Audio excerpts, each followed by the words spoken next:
That's right. This is ConfT with your SE. I'm your host, Bryan Young. We've got a exciting and kind of a little scary episode, I think, to be diving into. Definitely a topic that's kind of in the ether. A lot of mystery around it and what it means. We're actually going to be talking today about quantum computing with none other than Igor. Wait, because I did it right this time. Igor Barshteyn. I was so You worried about got it. mispronouncing the last name that I was like, wait, he told me that it's not Igor, or it's not Igor, it's Igor. Yep, it's definitely not Igor. Igor is an eye injury. Well, good to Igor, talk to you, thanks.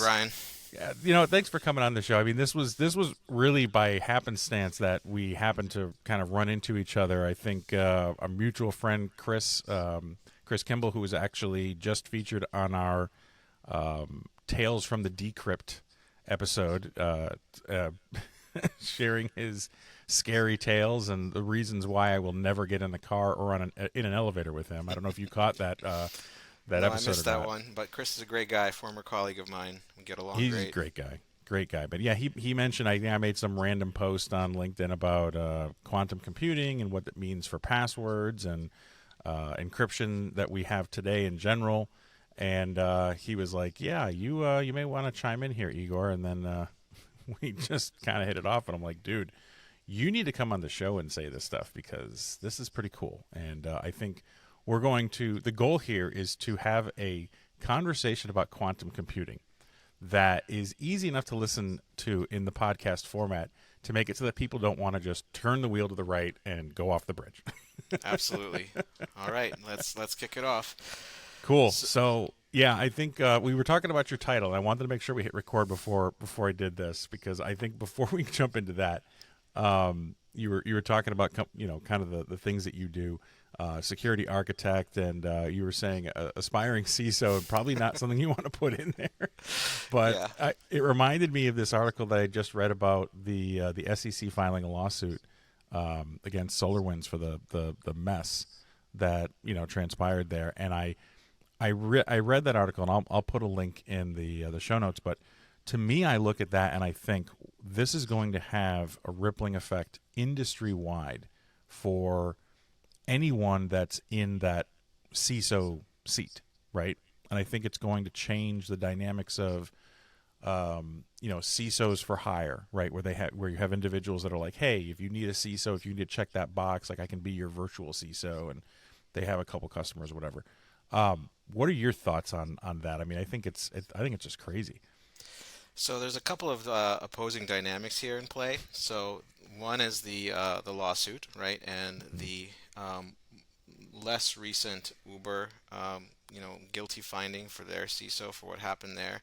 I think Mm. that was the first thing that opened everyone's eyes to, CISOs are actually liable for what happens, personally liable, criminally liable sometimes, for what happens at their companies. And the recent lawsuit reinforced that. But I think there's also the other side of this coin is that the new SEC regulations for publicly traded companies actually require publicly traded companies to have a person responsible, right, at the named corporate officer level for security, right? So on the one hand, they want, you know, all companies that are publicly traded to have somebody, but on the other hand, these recent actions are kind of scaring out everybody who is not really serious and ready to fall on the sword if things go wrong. So I think you're right. It is going to change the dynamic. I think the type of individuals that are attracted to the CISO role is going to change. Yeah. And I think a lot of the negotiations when somebody is about to become a CISO and they're considering a position are going to be much more serious in tone. Like, what is my exit plan? What is my golden parachute in case things Mm-hmm. go wrong? Right? Am I being, a lot of the candidates are going to look more closely at, am I being hired to improve the state of affairs and security today, or am I being hired to, kind of be the bag holder because the board or management knows that things are wrong, right? And they just need someone to take the fall. Yeah. So there's a lot of considerations that are going to be coming into play here that really weren't as, you know, front of mind for people before. Right, and I think that's going to definitely make the interviewing process much more interesting. I think there's going to be a lot more questions coming from the candidate side. Yeah, absolutely. And right now in senior security leadership, the interview process is already like 5 to 7 interviews. So this Right. is just going to make it more onerous and difficult. But I think if you want to take the responsibility and you want to own that potential liability, I think the labor supply for CISOs is going to shrink, right? Because not Mm-hmm. many want to take on that risk, and consequently, supply and demand compensation will also increase. So Yep. if you want to take that risk and bite the bullet, then probably get better compensated as well. Think it's time for me to dust off my CISSP training stuff. So yeah, no, I think that those are all valid points, and as you said, there's two opposing dynamics in terms of the regulations that exist want there to be someone there to be the the the stopgap there to be that final approval and just build it. But at the same time, they're also the same people that are going to absolutely put that person through the ringer when stuff happens, and sometimes stuff is out of your control. And you can have a CISO that does everything right, and just something happened that was beyond the control, and all the boxes were checked, and all the I's were dotted and T's were crossed. But that doesn't mean, and even if that CISO is not found to be criminally or personally liable, they're going to have to go through a very long, legal process to clear their name to prove that case. And that's gonna take a huge toll on them personally and professionally. So yeah, definitely a lot to consider. Um, Yep. but I think in a way, there's definitely some kind of linkage between our topic around quantum computing and the role of a CISO, because I think the post that I had made was talking specifically about what does quantum computing mean when it comes to passwords. If quantum computing exists, and it can be a 1 or 0, or as you said, anything in between, um, is anything even safe anymore? And I think you gave a great um, explanation to me when we first started talking, and I'd love to hear it again, and I'd love our listeners to hear that in terms of what does that mean when quantum computing comes in. What does that mean for our passwords? Sure. So it's not as much about passwords, but about the encryption that we use today to secure all of our, business transactions, website browsing, any financial stuff you do online, like even purchasing stuff from a shopping cart, right? So your common garden variety TLS, right?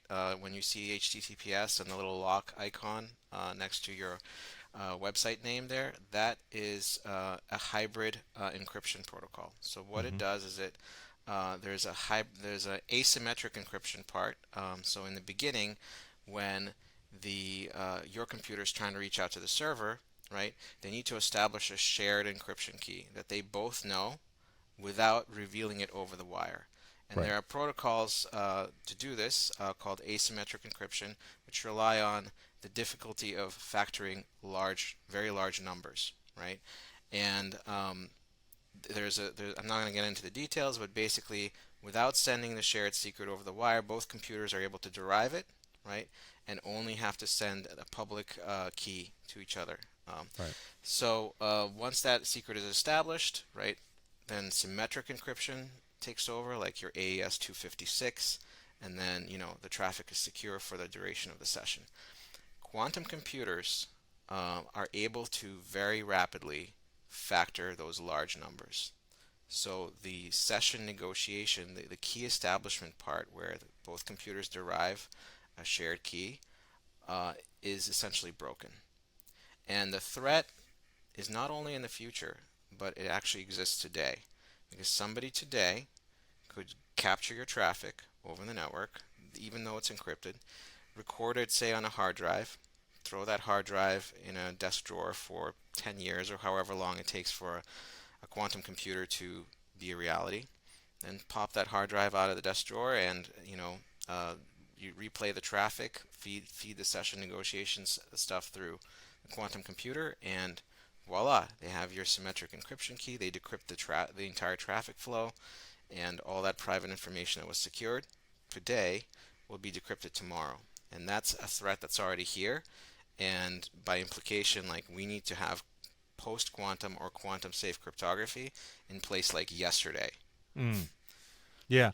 And is this specifically to data in transit that we, because you made that kind of scenario there, but what about like data at rest? I'm thinking like a breach of an organization. Now, most likely, it always kind of made me scratch my head about why encrypted drives were such a big thing, why it was such an importance, like encrypted solid state drives. But I guess if you're worried about someone having physical access and just literally yanking the drives out and then just not being able to see what's on them. But if I'm breached, most likely I'm going to be able to see the raw data. I'm not going to just see the encrypted stuff. I'm going to be able to go through the operating system, whatever, to grab that. But in the event that I do get encrypted data, hashed data, like salted passwords or whatever, writing encrypted financial data that's in its encrypted form. Is this the same kind of concept where you could just hold on to it for 10 years, 15 years, whenever quantum computing is a thing, and go after it and then have access to it? No. So for data at rest and hashing also, the algorithms that are run by quantum computers that speed up factoring, it's called Shor's algorithm. It Mm-hmm. does not actually appreciably speed up the decryption of those symmetric algorithms like AES-256, like all of your hashes.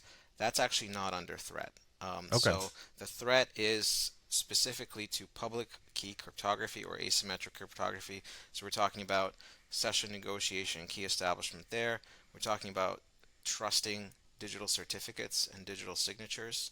So these are all things that are under threat. But when it comes to data at rest, just bulk encrypted data, hash data, not an issue.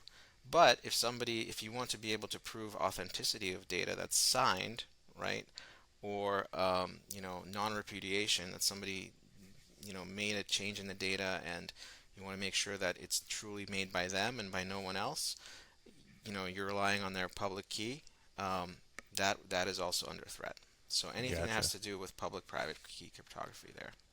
I got you. That makes sense. So in terms of like the data at rest or whatever, if I've got just a bunch of stuff, it's quantum computing is not really going to give you a level up versus what we can do today with brute force, right? Yep, It's just gonna chug through correct. it, and there's modern infrastructure out there today that uses clustered machines and everything else to just really kind of go through and get through that brute forcing faster, but there's no like magic switch like what we're talking about with the asymmetric and the session negotiation and all that. So, so let me ask you this: right now, what we're saying is, if I record that session, if I'm in the middle and I'm able to record that session and save it, 10 years, I can break it. Where are we at today? Because I know there are some organizations out there that have some type of quantum computing that they advertise. Where are we today in terms of being able to do that now?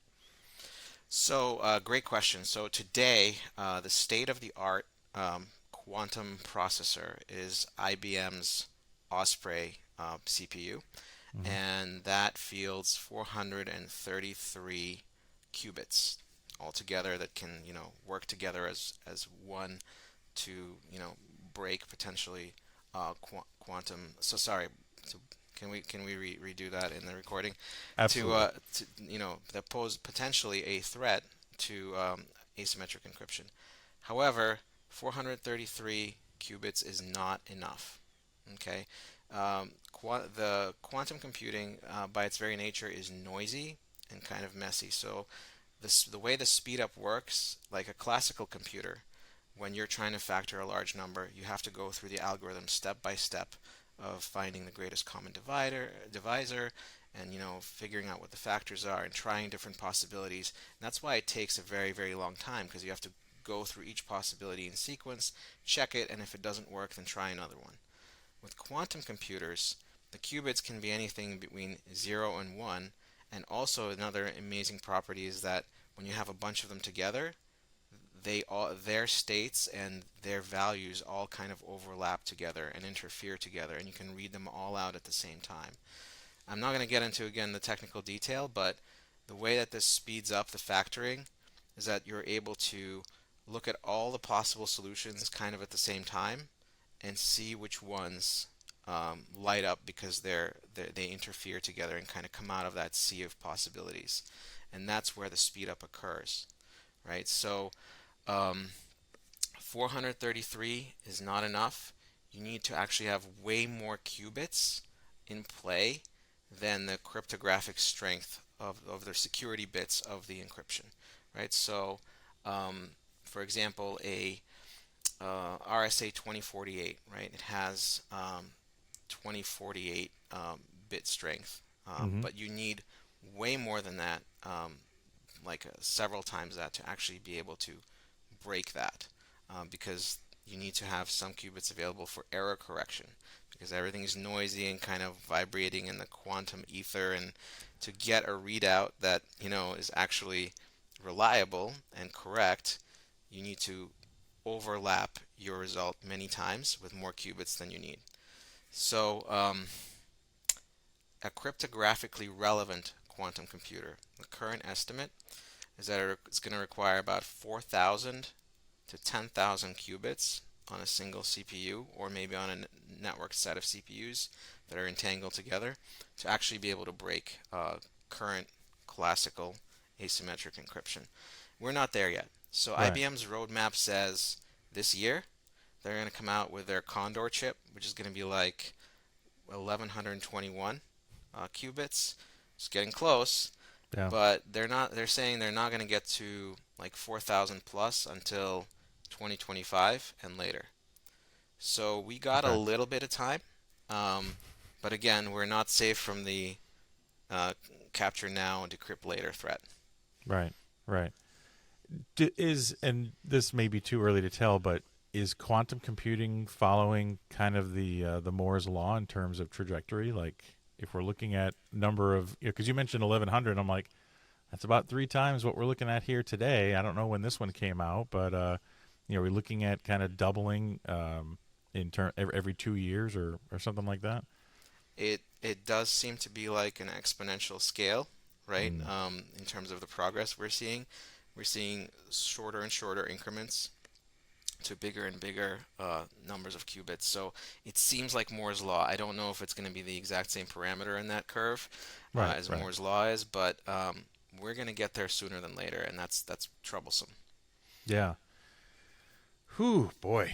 And I'm sure that the advances in AI and machine learning and stuff are just going to only help progress that along in terms of just being able to find a better way to build that mousetrap. And Hmm. you Hmm. should do this and do that. Absolutely. That's crazy. So, and it's funny too because I always felt like asymmetric encryption, especially on networking communications, was always like, hey, this is the most secure way to do it, but it's a huge tax on the CPU, and that's why, as you very eloquently explained, when you go to a website and you initially connect to a website and you get into that HTTPS, it is a hybrid. The initial key exchange is done asymmetrically so that no one listening on the wire can see, oh, here's the key you want to use. Go ahead and use that. But it's funny that that's going to be the thing that breaks. Yeah. It's going to be that breaks first, just because of the nature of how we did it in terms of factorization. Is there in the theories, or kind of in the minds that are thinking about these things, are there other ways other than factoring that have been considered for? I mean, at the end of the day, we're still going to need to have some type of key exchange, a secure way to exchange those symmetric keys. What are they thinking about? What are they doing? So this has been known for some time. It's been on people's radar for like 10 years already, right? It's probably I'm a come little into late to the party. it's come to public consciousness, and like people have really started talking about it in the last few years, but Right. back in 2016, the National Institute of Science and Technology launched their post-quantum cryptography competition, because even back then they were already aware that this day is going to come. We don't know when, but it's definitely coming, because advancements in quantum computing were just getting faster and faster even at that time. And they said, let's open a competition similar to what they did with AES in the late 90s, right? Let's have people submit algorithms that are based on math, which does not rely on the difficulty of factoring large numbers, or related problem elliptic curves, which are also vulnerable to the same algorithm because they can be reduced to factoring large numbers essentially. So the competition went on from 2016. They did like 3 rounds. They're in round 4 right now. But after round 3, they announced last summer the kind of finalist algorithms that they were going to standardize. So they announced dilithium for digital signatures, Kyber for key exchange. Those are all asymmetric functions, and another one called a Sphinx Plus, which is kind of another digital signature algorithm. So since then, there's been draft standards published just this August by NIST, and they've changed the names now. They don't call them dilithium and Kyber. They have new government names for them. But essentially, dilithium, Kyber, and Sphinx Plus have been republished as FIPS, Federal Information Processing Standards, and I think it's FIPS 203, 204, and 205. And they're in draft form right now. They're actually in the public comment period, and Okay. that period ends at the end of this month, at November. I forget, it's around Thanksgiving at some point. So this work has already been underway. A Mm. lot of work has been done, not only in the standardization body in government, but also in industry as well. And we can dive into that. And also, NIST is not the only game in town that's doing this worldwide. Okay, I was gonna ask because not that I'm going around wearing a tinfoil hat, but I always like to see what are the like. I get a little nervous when I'm hearing like, okay, NIST is doing this, and the government's involved, kind of like they want to do this, like just making sure there's no, you know, other ways, backdoors, whatever, right? So it sounds to me like they're going about it the right way. I'm always a fan of kind of the, hey, let's open this up, let's make this a competition, let's have everyone poke at this to see if they can kind of figure out what's up, and figure out a way to break it.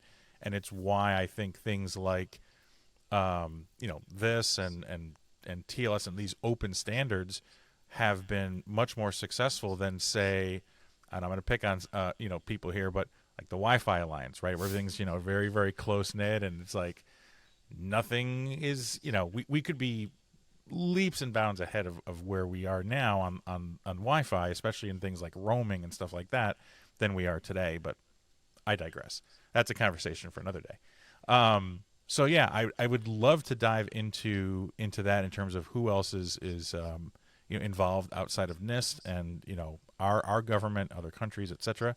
And also how are these organizations like taking this on and testing it? Are there any organizations out there that are kind of testing the waters, trying this out, stuff like that? Yeah, I think in the 90s and 99, NIST did a great job with how they did the competition for AES, right? Rhindale, which is the symmetric cipher that became AES, was actually one of 3 finalists, right? And it was, again, the process was very open. It was selected because it was a compromise on speed and security, right? There's actually another cipher called Serpent, which was way more secure but way slower, and they couldn't reproduce it in hardware as well as Rhindale. Mm. But NIST had a great process. It was like a hallmark of transparency, and their reputation as a cryptography standards body really went up. It was kind of in the dumps at that point, because at that point the NSA was known to have had its hands in the design of the DES, data encryption standard, Mm-hmm. and they really needed to kind of revamp their reputation. So they did an open competition. It worked great.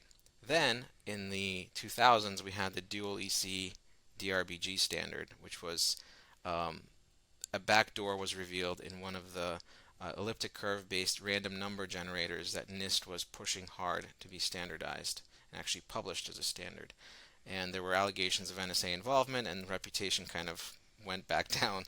Um, and in this new post-quantum cryptography competition, again, the process was open, but now, again, slightly tinfoil hat land, but allegations have emerged from prominent cryptographers like Daniel J. Bernstein that the process was not entirely as open as claimed, and that there were a lot of communications on kind of backside communications with the NSA about what's getting selected and what's getting standardized and when. So, not sure if there is anything to that. There's an open FOIA request that's been stalled by NIST, and Bernstein's currently suing them. I don't think that'll go anywhere, but cryptography work is not without cloak and dagger type allegations always.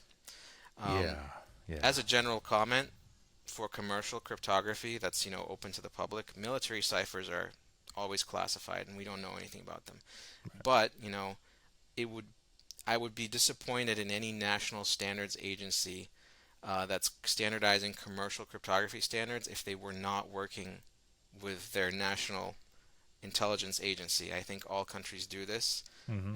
I think it's just standard practice, and we shouldn't be surprised. If you're concerned, and if you have something to hide from the government, where this is in your threat model, you can always choose another government set of commercial cipher suites, and go that way. I mean, they're all open standards, these commercial ones. But going into a little bit about what's going on worldwide, right? NIST was the first game in town. Kind of, they kicked off in 2016, but they weren't the only ones. Soon after that, China noticed, and China kicked off its competition in 2018, and they actually completed their competition faster than NIST. So they started in 2018. They had an open process. They basically cloned the NIST process, and they announced their finalists in January 2020, which was like almost 2 years before NIST did. That said, I don't read Chinese natively, so it's hard for me to follow, but they have not yet published a draft standard. I think they're waiting for NIST to finish theirs maybe before they publish their own, but they have finalist algorithms already picked out. Another major player in this field is Russia, and they started in 2019, but their process is not open. It's very closed, very opaque. It's hard to find where they are, what stage they're in. I hear there are draft standards out there somewhere, but they're not publicly available, and that's where I'll leave that. Yeah. For the sake of the show, we'll just leave everything right there. Mm-hmm. Interesting. So yeah, I mean, it's definitely. I'm glad to know that this has been something that's on a lot of radars. Because at the end of the day, even if you don't have anything to necessarily hide, there is the right to privacy, right? The right to be able to not have everything snooped on by anyone, right?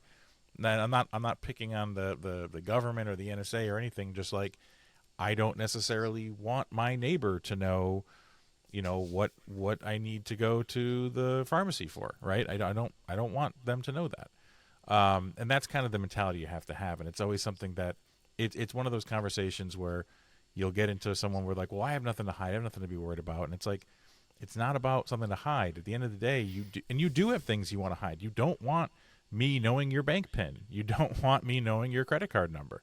You just because you don't think you have anything to hide because you're a good person does not mean that you don't have things that you want to keep private. And that's kind of the key part that people don't, they forget about, because they always think, oh, well, if you're hiding something, it must be bad. No. As someone who works professionally in data privacy, I absolutely agree with you, and I'm actually a privacy advocate. I went to Brandeis University, and that's named after Chief Justice Louis Brandeis, who actually wrote probably the first legal argument codifying essentially the right to privacy, which is not in the Constitution spelled out. Right. That we all have the right to be left alone, right? Mm-hmm. And I strongly believe in that, and I feel that these days we're very, very willing to just give it up for convenience. So, like nobody reads the privacy policies. Nope. People just click OK, and then they sign their life away, and then they really have no recourse, even under the privacy legislation that's coming up. But that's another discussion for another day. Let's stick to quantum for today. We could have many episodes like this. This is awesome. All right, so with all this being said, we've got some FIPS. I think you said 203, 204, 205. We're in draft form now. What are some of the, what are organizations or businesses doing now to kind of test these waters? I would imagine organizations like Google and Amazon especially are looking at this stuff and kind of seeing where they can put this in, and how it works, and how they can make it into a business model.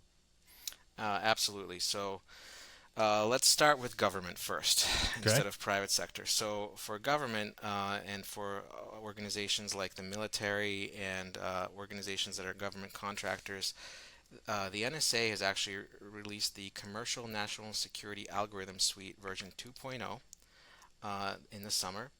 And what that specifies is it mandates that all of these government entities transition to post-quantum cryptography by specific times, right? And these times are interesting in terms of what the NSA sees. They're charged with protecting our commercial and government interests from foreign interference and Right. spying.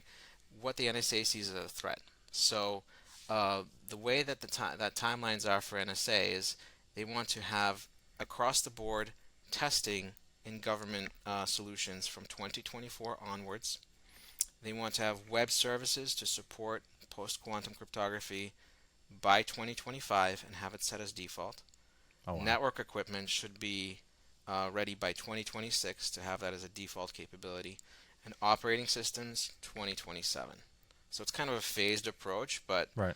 that kind of jives with the roadmap for quantum computing capability, right? Around Yeah. 2025 is where we'll get around 4,000 plus qubits, and that's when things kind of get really dicey. So they're mandating that for government. So government entities are already working hard on the transition. I'm sure there's a lot of people reading those draft standards, trying to figure out how to adapt. Now, coming to the private sector, there's an open source kind of collaborative effort in industry called Open Quantum Safe. Shameless plug because I've worked with them before on some prototyping work with TLS 1.3, post quantum algorithms, and with the QUIC protocol, which is kind of the next version of TCP Hmm. and post quantum stuff there. But anyway, Open Quantum Safe has been designing a library called liboqs, which offers all of these post-quantum algorithms as callable functions for other software, and that's kind of the base library. Right now, it's at release 0.9 today, and already based on that library, ports exist of things like OpenSSL. There's an OpenSSL post-quantum provider for OpenSSL version 3.x that you can plug into your OpenSSL and start using these post-quantum algorithms. There's also a port of OpenSSH. I think the current version that's ported is 8.9, Portable 1. That's already out there as well. And these ports offer the current NIST approved, right, algorithms, dilithium, Kyber, and Sphinx Plus. So you can already start experimenting today. Wow. They haven't really implemented the NIST standardized versions yet. I think that's coming up in the next release in the next few months because the standardized versions have slightly different parameters. Again, nobody knows why, tinfoil hat land, but same algorithm, slightly different parameter set, and those will be standardized probably in liboqs very soon in the next couple of months. So that's one set of efforts that's going on. There's other software that supports integration with liboqs. StrongSwan for IPsec, version 6 beta 4, which is the current one you can download from their site. It's a beta, but it has full support for open quantum safe algorithms. WolfSSL in the latest version supports it as well. Now, a quick note here. There's a difference between the way that government wants to do post-quantum cryptography and industry. Government, like the NSA specification, requires that we switch from current classical asymmetric cryptography to straight quantum post-quantum cryptography. So we're just going to be using dilithium for digital signatures and Kyber for key exchange, or whatever else NIST approves in the future. Okay. Industry, and I think rightfully so, is concerned that we don't actually know how secure these post-quantum algorithms are yet, because they're Right. very new, Right. and industry is opting for a hybrid approach, where the approach is let's take a approved or a NIST candidate algorithm and let's layer it together with a known today's secure algorithm. Like for example, Cloudflare already runs post-quantum cryptography on their connections to origin servers, right? But they use a combination of X25519 and Kyber, which is the post-quantum one. Chrome, as of August this year, supports the same algorithm set, and it's hybrid. ExpressVPN, just in October, launched a new version of their lightweight protocol for their VPN connections for their clients, and that supports, again, a hybrid combination of NIST's P256 curve plus Kyber level 1, or for a stronger security level, P521 curve and Kyber level 5. Google, in August, just released a spec for their open source FIDO2 token that uses a combination of elliptic curves, current, asymmetric cryptography, and dilithium digital signature post-quantum. So industry is going, we're not sure about this yet. Let's layer it together with known good cryptography Right. because we don't know if stuff's going to get broken. And government's saying just go straight with what NIST specifies in transition.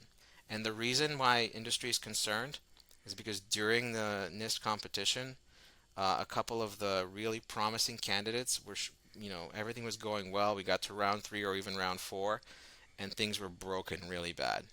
Rainbow, Mm. a round three finalist signature algorithm, was shown to be broken on a laptop over a weekend in February 2022, and it was already in round three. In July of 2022, a key encapsulation algorithm called SIKE, it was about to move to round four and was just about to be announced as one of the candidates for standardization last summer, and was broken really dramatically as well. So, we have an open competition. We have cryptographers, experimenting with these things, trying to break them. But again, these things are new, and industry, I think, is right to say, let's layer it together in a hybrid mode with what we know works, right? It's Yeah. interesting that the NSA says, forget elliptic curves, which is the current kind of asymmetric standard for speed and portability, and let's just go straight to post-quantum. And there's been some speculation, again back in tinfoil hat land, that the NSA has found some kind of vulnerability in elliptic curves, and that's why they're just dumping that all together. Another topic for another time.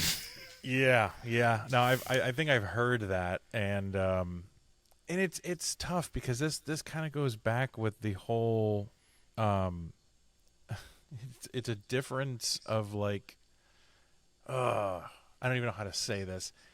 It's competing it's competing ideas and competing desires, right? Because let's face it, the NSA has been known to, do some spying, and it wants to be able to easily, or easierly, if that's a word, get into encrypted data streams. So they're going to be looking at, hey, the idea is that they're going to have the idea of wanting to be able to have that backdoor get in a little bit easier, rather than spend tons and tons of cycles trying to brute force it, right? So they're going to be looking for that, but it's also part of an entity that wants us to be safe and wants our data to be safe. And yeah, it's definitely a little bit of conflict of interest, or at least it seems so.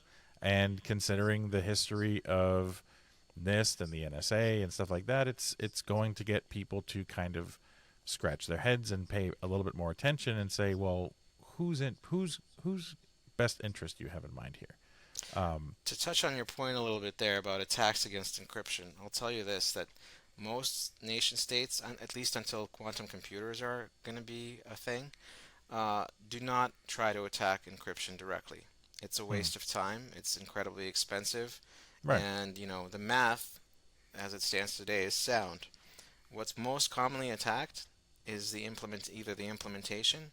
So you have side channel attacks like timing attacks or Hmm. power analysis attacks on the chips that are doing the encryption. Doing electromagnetic emanations from the chips doing the encryption to figure out what the operations are. So that's one way of attacking. And then the most common way of attacking is actually just attack the endpoints of the secured communication channel. So if you compromise the sending machine or the receiving machine, Right. you know, before anything gets encrypted or after it gets decrypted, there you got your information there. And that's how most Screen things are done capture. today. Yep. Yeah, Screen yeah, capture is get something on there that's taking screenshots every couple seconds or whatever and sending it, and you don't have to worry about cracking anything.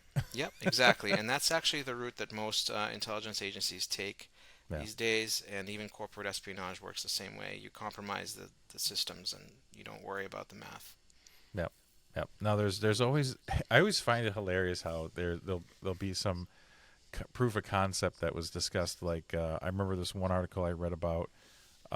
They were trying to figure out a way to get data off of a PC that was air gapped, and they were doing it by making the hard drive activity light blink at a certain rate that to the eye didn't it was fine, but and they calculated the transfer rate of like 20 bits a second or something like that. But they're like, yeah, it works.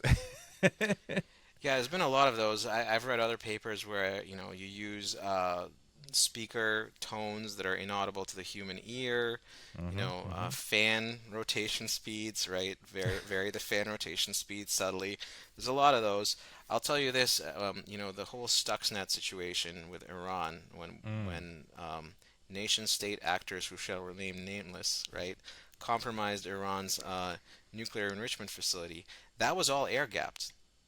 Mm. Somehow, Stuxnet was able to be put onto that air-gapped system somehow. Maybe a USB, maybe somebody Interesting. didn't have their USB port control set up correctly. I'm not sure what's going on there, but it did Yeah. breach the air gap, so it's been known to be done before. Yep. Yep. It can happen. I did not realize that was completely air gapped. I had actually seen a recent thing on, I think it was Netflix, about that. I did not know that was air gapped. That's interesting. Makes it very interesting. Hmm. Um, I'm curious. When was the last time that we really were at this type of an inflection point? I mean, I'm trying to think back to, and I don't think it goes back to like TLS 1.3 versus 1.2. Like this is much bigger than this. This is a complete rework and basically building up from the ground of what we need to do to keep our data private and secure. When were we here last? Like, how far back do we have to go? I can't find a good analogy in the security land, right? Hmm. But what I can tell you is that this is similar to Y2K Okay. at with the level of crisis we're facing here. If you take TLS 1.3 as an example, a lot of places are still not using TLS 1.3. Right. Even that that standard's been around since what 2016 Mm-hmm. roughly, It's been a little and while. we're still transitioning, Yep. right? And the threat is much less, right, with not transitioning to TLS 1.3 from 1.2, for example. Here we're talking about the threat is here. It's now, right? People can be capturing your traffic today and storing it. And okay, back to tinfoil hat land. A lot of nation state intelligence agencies are building very large data centers capable of capturing and storing vast amounts of traffic. They're probably doing it already and just waiting for that quantum computer to show up. So the They have a threats here, spot carved out for it. yeah. It's already here. The urgency is here. The government's mandating transition by 2025. We've got 2 years. Draft standards are going to come out from NIST for private sector, in the spring, right? Mm. And then we're going to have a giant crisis of companies trying to adapt to these standards, and vendors um, coming out with products that support this encryption, right? Now, a lot of big players are ahead of the game, right? Amazon, Right. Cloudflare, Google, right? They're already working on this. OKOS is already working on this. So we got a lot of players that are already adapting. And in fact, NIST made a recommendation to the private sector that this is why they announced their candidate algorithms that they were going to standardize last summer to give people a chance to really start prototyping the solutions.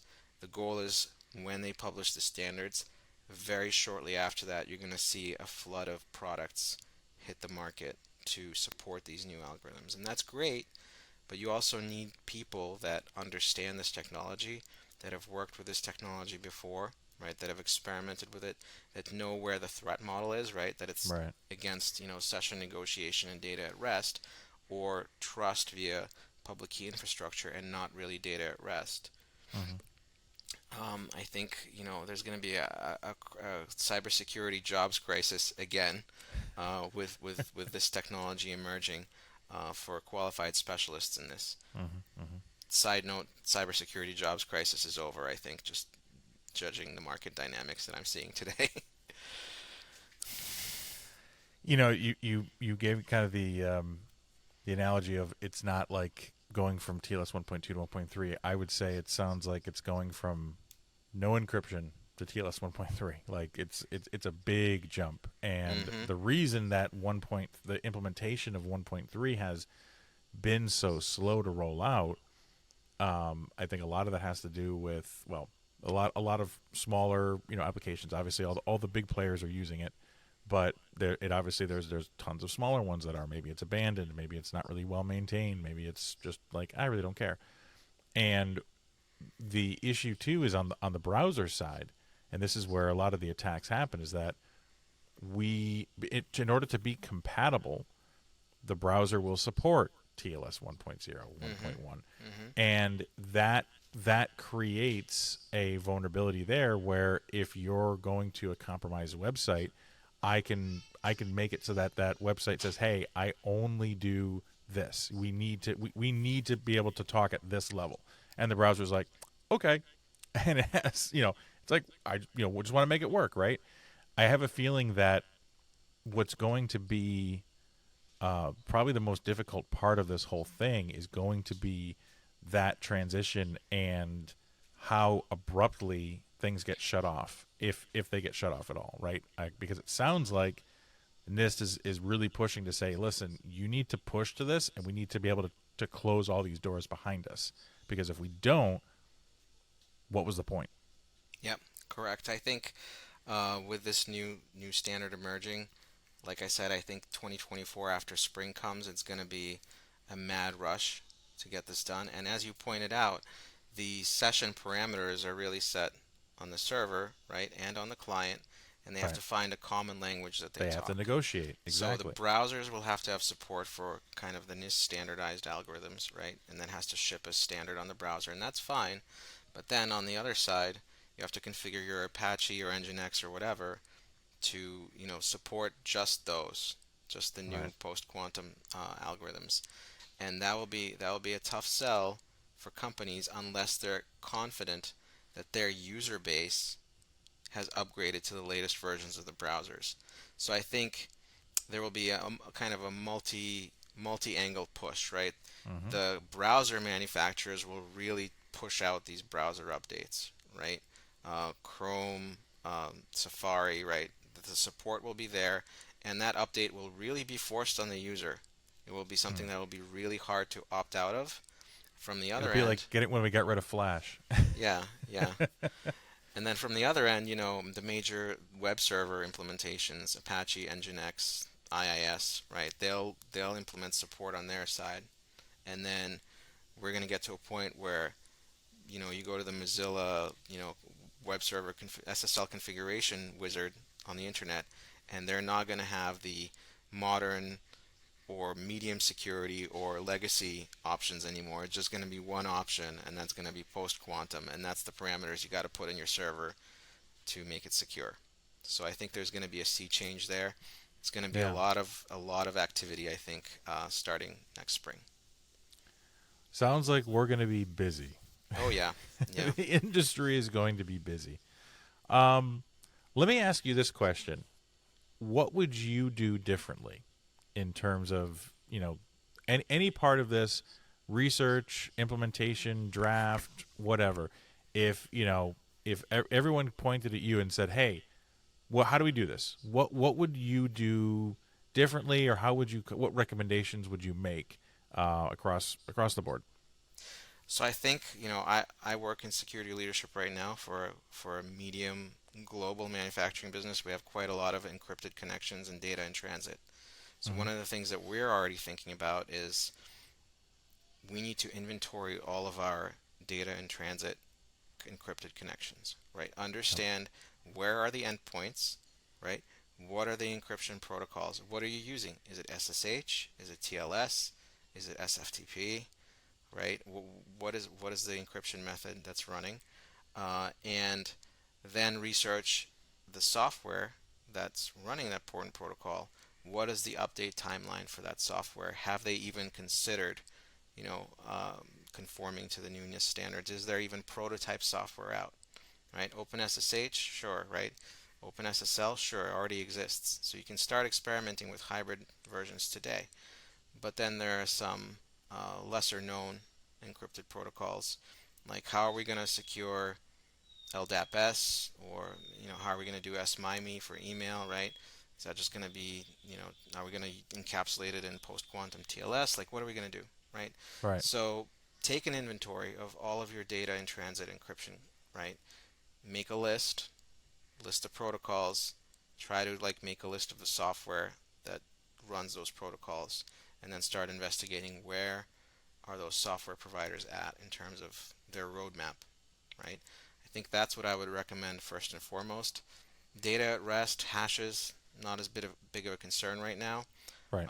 but definitely everything that's moving that you're encrypting internally and externally. Also, I would take a long look if you have these in-house. If you have a certificate authority, you need to start thinking about how is your certificate authority going to support hybrid post-quantum digital signatures, right? And you got to look at your CA software, right? If it's Microsoft, if it's the EJBDC or whatever that one's called that runs in Java, you need to look at what's the roadmap there as well. Yeah. And I think it's a very good point, because what the alternative is that you don't look, you get surprised, and there's a problem. Either you find out the really hard way that there's a problem, and you become a victim, or you're up against some deadline, right? I mean, I know NIST has um, a lot of regulations and things of compliance that they push on any organization that wants to do business with the federal government in any capacity, right? So if you're running up against something like that where you're not matching the NIST framework, and then you have to go and be like, oh, my ERP system does not support this, and it's SaaS based, and I absolutely communicate with it through encrypted means, but these aren't supported. Um, I need to reach out to them, and they're like, "Well, we're two guys in a basement. We don't really do this anymore. Like, we don't really care." Well, now you got to find a new system. Now you got to migrate off of that, right? And that takes time. That takes a lot of planning. And if you're rushing to do it, man, there are mistakes to be made. So, I think that's a very good. We'll call that our PSA right there. Uh, you need to absolutely look at the vendors you are using, the protocols that you are using today with your encrypted traffic, both internally and externally. And most people don't look at the internal stuff, but hey, zero trust, right? That's it. You Exactly. absolutely need to look at the inside stuff too. It And can't don't just forget be the that, CAs, the and certificate especially the authorities. CAs, Yeah, especially the CAs. because that's the root of Take trust. inventory. Yep, yep. Oh man. Well, I feel better now, because I feel like it's not all doom and gloom. All of our secrets are not going to be exposed in 2 or 3 years when they flip the switch on some 4,000 or greater qubit quantum computing processor. But there's still a lot of work to be done. There are people doing a lot of that work now already that have been kind of aware of this for a while. And I do like the connection to the Y2K bug, but I have to ask, because I was way too young to really notice or care. But was the Y2K bug actually really that bad, or was it really just a bunch of hype? Like, was it really that bad? It wasn't as bad as people made it out to be. in the hype Right. sphere, right? It was a great jobs creator for IT, right? And for developers at the time. Right. There were some very significant mainframe type systems that were going to break, that ran a Okay. lot of critical infrastructure, um, that would have been a disaster if they did break, but wouldn't have been the end of the world, right? It would have been bad, but they probably could have gotten in and patched that stuff, within the next Pretty quickly. few days, right? So um, I think the hype level is probably not as large as Y2K, but what's worrying is that the potential damage here is larger. And To what's me, it even, should be. That's yeah, exactly what I'm saying. Like I'm like, oh, no one, everyone knows about Y2K, but it was like 3 computers that would have been possibly affected by it that needed to be fixed, and everyone just freaked out for it and spent a ton of money, and you know, no big deal. It was kind of like the and it's like, is this the boy that cried wolf? Right? Are they looking back at this and being like, oh, this quantum computing thing, this is like Y2K, right? We spent a ton of money fixing it, and it was not even a problem. Nothing happened. Not a single plane fell out of the sky. So they're I like, think here the problem is even if we do our best yeah, and implement the quantum computing and everybody transitions, we've already had about 10 years of data captured, right? that's That's true. gonna be decryptable. Don't know who's doing it. Again, it's speculation, but I'm sure certain governments are already doing it. Oh man. Just gotta Yep. bite that bullet and move on. Not sure what kind of economic damage that will cause either. It depends on who has access to that data, to those massive troves of captured traffic, and that's kind of where the threat comes, right? It's not about who has the quantum computer today, but it's like Right. who has the big data center that can capture all that traffic and store it today, and that's who you got to worry about. That's a good point. And there's not really too much you can do to prevent that. I mean, if it's things like logins or stuff like that, you can rotate those. But if it's just you know intellectual property, trade secrets, stuff like that. Banking secrets, healthcare Yep. information for prominent public figures, all sorts of stuff like that. Yeah. Yeah. And it's not like you can rotate that. Nope, nope. Biometrics too. Biometric data. That's also a Yeah. big one. Wow. Okay. Well, I was feeling better, not anymore now, but that's okay. It's okay. It's kind of a mix of feelings, right? It's positive and Yeah. negative, as all things in life. Two sides of the coin. Yep. All things in life. All things in life. I know we put it on here in my notes here to kind of mention, but any pieces where this can help, hurt, or where machine learning is involved. I think machine learning is going to help prototype more rapidly the quantum computers. Okay. Machine learning, will not assist in breaking cryptography as far as classical cryptography and the math. Machine learning may eventually come up with better quantum algorithms that break stuff even faster than Shor's algorithm, but we're not there yet. Okay. All right. More doom and gloom. Great. It's fine if we No. protect ourselves with these Yeah.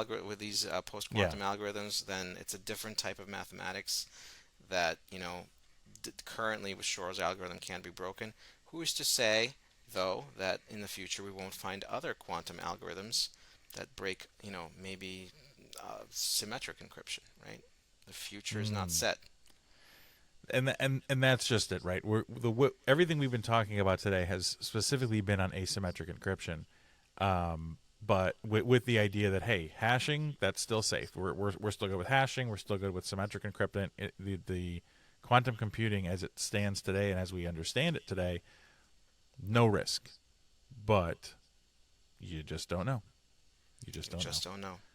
But I think this at least kind of shows that I have to say I'm very impressed, and I am a little skeptical about the parties involved, especially on this in this side of the pond, right? But I'm very impressed with the attention to detail, the level of kind of like, hey, we need to do this, and you know what, for doing it in, or at least seeming it to do it do it in a way that's very open and transparent.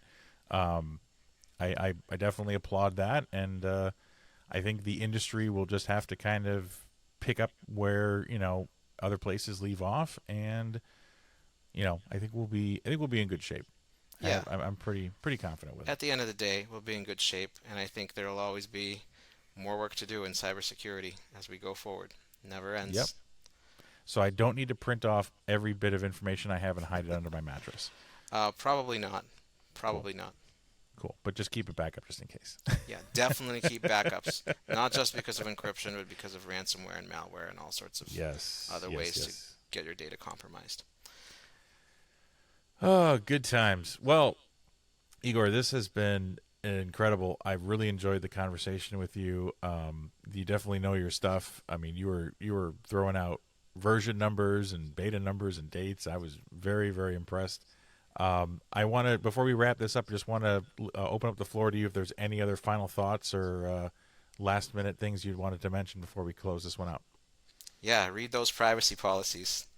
That's probably the thing that I end every podcast with these days is people read the privacy policies. That is privacy is becoming kind of inseparable from security, right? Security is how you Yep. protect the data. Privacy is what you allow people to do with your data, even if they are protecting it. And I Yep. think we're getting better at security, but I think privacy has really been kind of sliding, and we need the consumer of applications, services to really start being more vigilant about their data privacy.